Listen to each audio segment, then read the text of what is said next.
조정이 끝난 줄 알았던 삼천당 제약이 결국 또 한 번 추가 조정을 이어가고 있습니다. 그리고 시장에서는 불성실공시법인 지정이 원인이라고 생각하고 있죠. 그런데 여러분, 사실 이번 추가 조정은 불성실공시법인 지정이 이유가 아니에요. 그보다 다른 이유가 더 결정적이었습니다. 우리가 오늘 살펴볼 이 일련의 사건들이 단순한 규제 문제가 아닌 기업의 신뢰 자체가 어떻게 회복되어야 하는지를 보여주는 사례라는 점에서 중요합니다. 오늘 이 사건의 정확한 원인과 삼천당 제약이 신뢰를 다시 얻기 위해 반드시 해야 할 일들을 명확하게 말씀드리겠습니다. 여러분도 이런 뉴스 보셨을 거예요. 삼천당 제약이 21일 애널리스트 간담회를 열고 핵심 데이터를 공개한다는 소식 말입니다. 기술력 논란이 계속되던 와중에 드디어 증거를 내놓는다는 신호였습니다. 그런데 왜 주가는 역으로 떨어졌을까요? 증권사 애널리스트들의 평가가 냉각했기 때문입니다. 비증권사 애널리스트는 초기 데이터에 불과하다고 지적했고, 다른 분석가는 지금 시가총액 11조 원 규모를 설명할 수 있는 수준이 아니라며 직설적으로 비판했습니다. 이것이 실망 매물의 핵심이었습니다. 오늘은 삼천당 제약의 신뢰 위기를 정확하게 진단하기 위해 세 가지를 같이 확인해 볼 거예요. 첫째, 불성실공시법인 지정 결정이 정말 핵심인지. 둘째, 애널리스트들이 질문한 데이터의 질이 무엇인지. 셋째, 그렇다면 주주들은 이 구간에서 어떻게 대응해야 하는지 말입니다. 이 세 가지를 정리하면 현재 삼천당 제약이 어느 단계에 있고 앞으로 무엇을 봐야 하는지 명확해질 겁니다. 먼저 배경부터 정확히 짚고 넘어가겠습니다. 삼천당 제약의 핵심 기술인 에스페스가 뭔지 아세요? 주사제 형태의 약물을 경구제, 즉 입으로 먹는 약으로 전환하는 플랫폼 기술입니다. 이게 왜 중요할까요? 경구용 인슐린이나 경구 세마글루타이드 같은 약들은 시장이 거대하거든요. 문제는 여기입니다. 시증권사 애널리스트의 지적처럼 중국에도 이런 경구용 플랫폼 회사들이 많이 있다는 것이죠. 특허만 풀리면 수십 개의 복제약이 동시에 나올 수 있다는 뜻입니다. 즉, 기술이 진짜 핵심이 아니라 임상 데이터의 질과 규제 당국 승인의 속도가 경쟁력을 결정한다는 의미이기도 합니다. 그렇다면 21일 간담회에서 발표한 데이터가 뭐였을까요? 경구용 인슐린에 대한 약동학 데이터와 세마글루타이드, 생물학적 동등성 데이터라고 했습니다. 여러분, 이게 정말 새로운 데이터일까요? 정답은 아니었습니다. 증권가 평가에 따르면 이미 FDA와 EMA에 제출되었거나 공개된 자료를 재정리한 수준에 불과했다는 것이 중론입니다. 회사가 최초 공개라고 예고한 것과 현실이 달랐다는 뜻입니다. 이것이 실망이었고 매물의 방아쇠가 되었습니다. 이제 불성실공시 문제를 짚어보겠습니다. 삼천당 제약은 2월 6일 아일리아 바이오시밀러 관련 매출과 확정 구매 주문 수량을 담은 보도자료를 배포했습니다. 공시 대상이 될 수 있는 실적 관련 내용을 정식 공시보다 먼저 외부에 알린 것이죠. 거래소가 이것을 문제 삼은 겁니다. 만약 불성실공시법인으로 지정되면 어떻게 될까요? 8점 이상의 벌점이 부과되면 일일 매매 정지를 당하고 1년 누적 15점 이상이면 상장 실질 심사 대상이 될 수 있습니다. 이것은 회사의 신뢰도를 명백히 훼손하는 조치입니다. 그런데 불성실공시 논란만 있었던 게 아닙니다. 대주주가 블록딜을 시도했다는 것, 기술력이 과장되었다는 비판, 주가 조작 의혹을 제기한 블로거 고소 사건 같은 것들이 겹쳤습니다. 이들은 모두 한 가지 신호를 보냅니다. 기업의 공시와 투자 소통 과정 전반에 대한 신뢰가 이미 깨졌다는 뜻입니다. 이 상태에서 간담회가 진행되면 어떻게 될까요? 좋은 뉴스도 의심의 눈으로 보이는 상황이 됩니다. 여기서 한 가지 더 짚고 넘어갈 게 있는데요. C증권사 애널리스트가 언급한 것들을 봅시다. C맥스라는 게 뭘까요? 약물이 혈중에서 나타나는 최대 농도를 말합니다. AUC는 약물이 체내에 머무는 동안의 총 노출량입니다. 애널리스트들이 정말 보고 싶은 것은 이런 수치들이 통계적으로 유의미한지, 어떤 신뢰도 높은 기관에서 시험을 했는지, 샘플 규모와 인종 다양성은 충분한지 같은 것들입니다. 초기 데이터라는 것은 이런 검증 수준이 아직 낮다는 뜻이기도 합니다. 그렇다면 앞으로 뭘 봐야 할까요? 여러분, 세 가지만 기억하세요. 첫째, 23일 이전 불성실공시법인 지정 여부의 최종 결론입니다. 이것이 벌점인지 아닌지에 따라 기업 신뢰도가 결정됩니다. 둘째, FDA와 EMA가 제시한 임상 설계가 정말 확증적 데이터로 이어질 로드맵이 명확한지입니다. 셋째, 그 확증적 임상 데이터, 즉 2상과 3상 데이터가 언제 나올 수 있는지의 시간표입니다. 이 세 가지가 현실화되는 속도가 신뢰 회복의 속도이기도 합니다. 물론 좋은 면만 있는 건 아니에요. 첫 번째 리스크를 살펴보겠습니다. 지금 발표된 데이터는 약동학 데이터일 뿐입니다. 이것이 FDA와 EMA 승인까지 가려면 얼마나 험한 길이 남았을까요? 임상 2상과 3상 데이터가 필요합니다. 그리고 이것이 통계적으로 유의미한 결과를 보장하는 것도 아닙니다. 애널리스트들이 지적한 초기 데이터라는 표현은 그런 불확실성을 의미합니다. 만약 향후 임상 단계에서 예상과 다른 결과가 나온다면 지금의 기대감은 순식간에 무너질 수 있다는 뜻입니다. 두 번째 리스크는 더 근본적입니다. 공시 신뢰를 잃었다는 것입니다. 단순히 한 번 규칙을 어긴 게 아니라 기업 투자 소통 전반에 의혹이 생겼다는 뜻이거든요.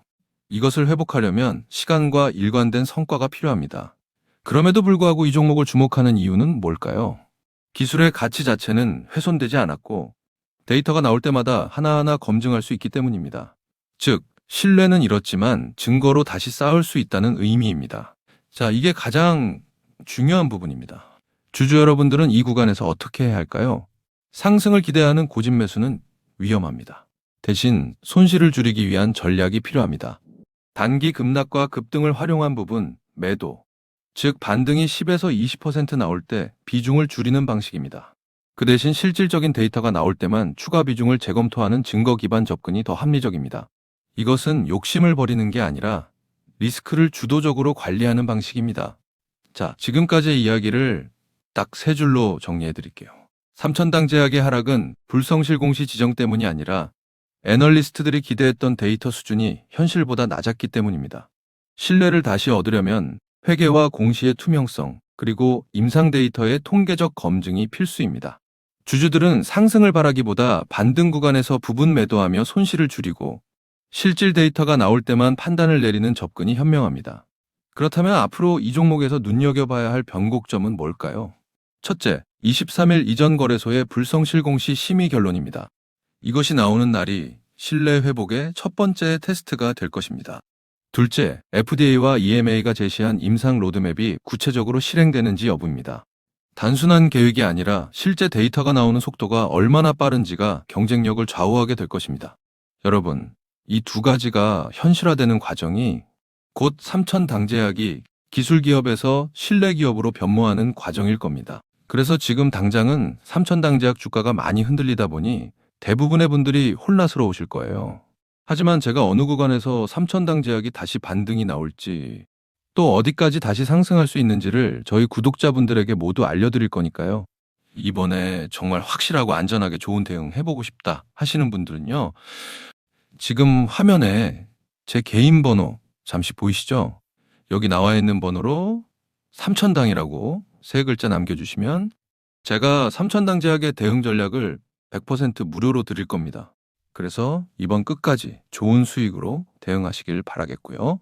제가 마지막으로 정말 중요한 말씀 하나만 드려볼게요. 여러분, 제가 지금부터 여러분들이 어디서도 들을 수 없는 엄청난 이야기 하나만 드려볼게요. 최근 삼성전자, SK하이닉스 많이 오른 거 다들 알고 계시죠?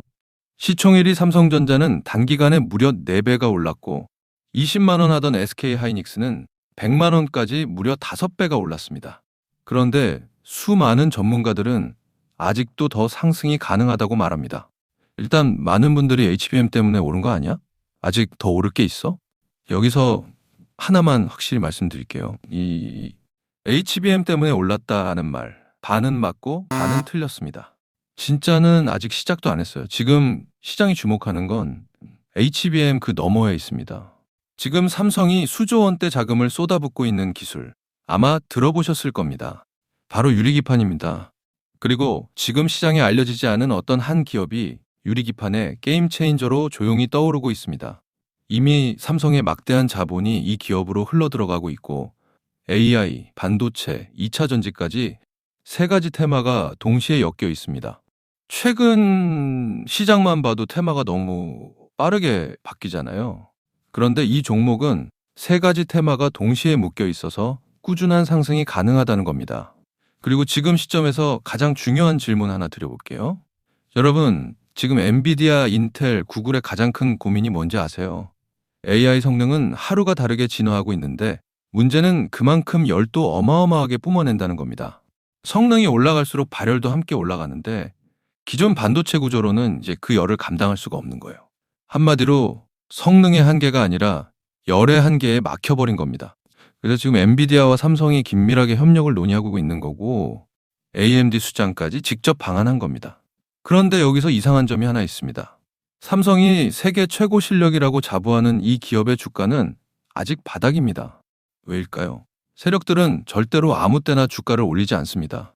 항상 남들보다 먼저 오랜 시간 매집을 하고 그 다음 재료가 시장에서 부각되기 시작할 때 그때부터 본격적인 상승세를 보여준 겁니다. 그런데 이 종목 같은 경우에는 유리기판이라는 초강력 재료를 가지고 있고 삼성의 거대 자금이 빠르게 들어가고 있기 때문에 한번 움직임이 시작하면 절대 이 가격대엔 못 산다는 겁니다. 그리고 소름 돋는 게 하나 더 있습니다.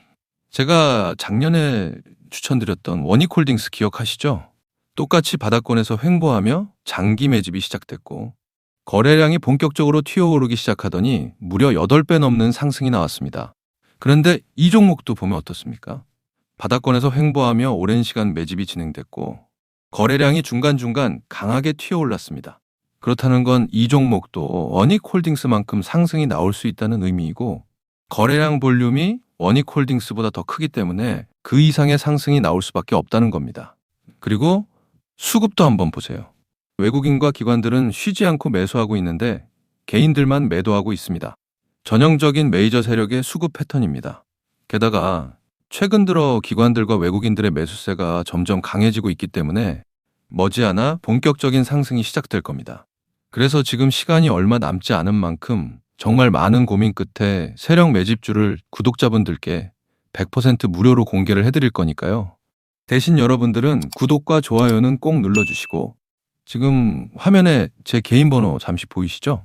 여기 있는 번호로 매집이라고 2글자 남겨주시면 제가 직접 보내드리겠습니다. 지금까지 제가 추천드린 종목들 다들 기억하시죠? 원익홀딩스 8배. 이 수익을 가져가신 분들의 공통점이 딱 하나 있습니다. 먼저 알았다는 겁니다. 오늘 소개드리는 이 종목도 마찬가지예요. 차트는 이미 신호를 보내고 있고 외국인과 기관은 조용히 담고 있습니다. 이 기회를 놓치는 순간 지금 이 가격은 다시 오지 않습니다. 종목명과 목표가 그리고 매수 전략까지 정리된 자료를 저희 구독자분들께 바로 보내드릴 거니까요. 마지막으로 구독과 좋아요 이 2가지만 눌러주시고 상단에 제 개인 번호로 매집이라고 2글자 남겨주시면 제가 직접 보내드리도록 하겠습니다. 투자에서 수익의 차이는 결국 기회를 알아봤을 때 시도했느냐, 그냥 지나쳤느냐에서 갈립니다. 그러니까 저희 구독자분들은 이 기회 절대 놓치지 마시길 바라겠고요. 오늘 영상은 이쯤에서 마무리하고 저는 다음에 더 좋은 분석으로 다시 찾아뵙겠습니다. 감사합니다.